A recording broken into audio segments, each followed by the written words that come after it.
Hello, my name's Shelley Walkerley. I'm a nurse practitioner here at Trux Solutions, and I wanted to talk to you for a few minutes today about tobacco and truck drivers.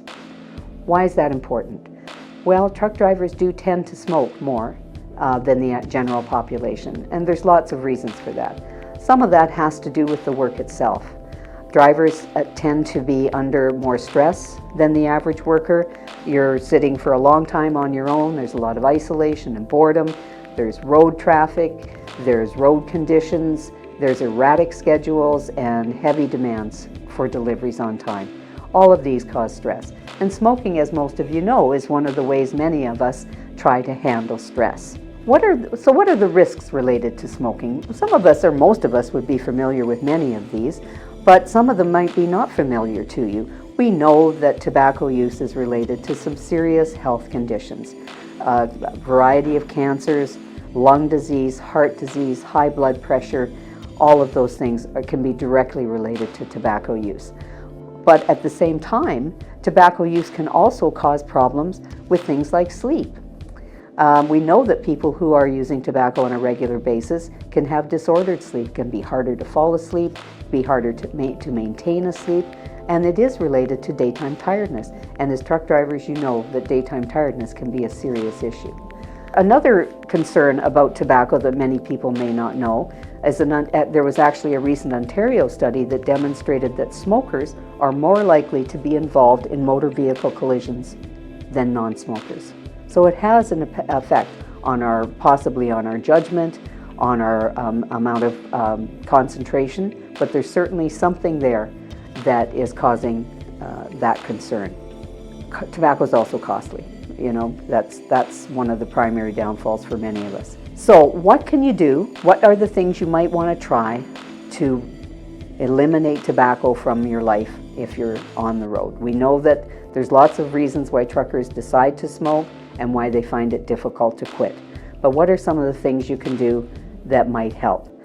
Well, first of all, I think if you have a friend or a partner or a spouse who can quit with you, having a buddy can make it easier.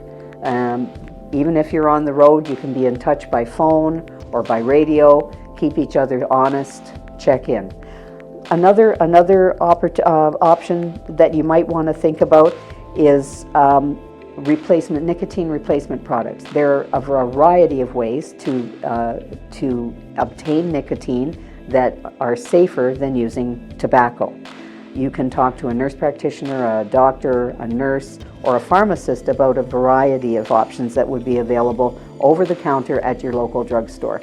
And often there are programs around that can provide those for you at a reduced rate. There are other medications that might help, and you can talk to your doctor or your pharmacist about those as well. Counseling is another option, and that sounds like something that would be pretty difficult to do when you're on the road driving.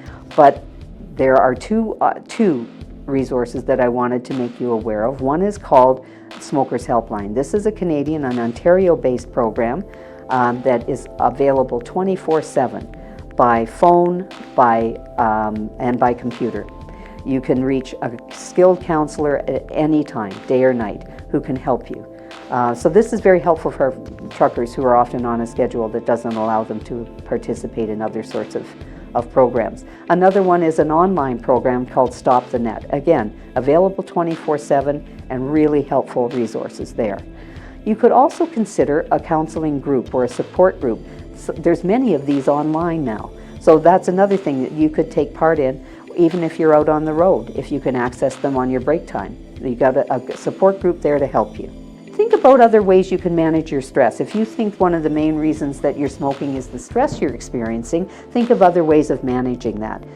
Relaxation tapes, soothing music, deep breathing, meditation, a lot of varieties out there of resources that you could employ to reduce your stress, which will do even more than helping you quit smoking, will help you reduce your stress overall. And we know that stress itself is a cause for concern around our health. And I think it's really important to think about not giving up on yourself. You're going to have cravings. Your motivation will be weak sometimes. We know from research that on average, a smoker has to try between 5 and 7 times before they have a successful quit. So don't be hard on yourself. Never be afraid to try to quit. Every time you do, you're increasing the likelihood that you'll quit forever. Thanks for your time.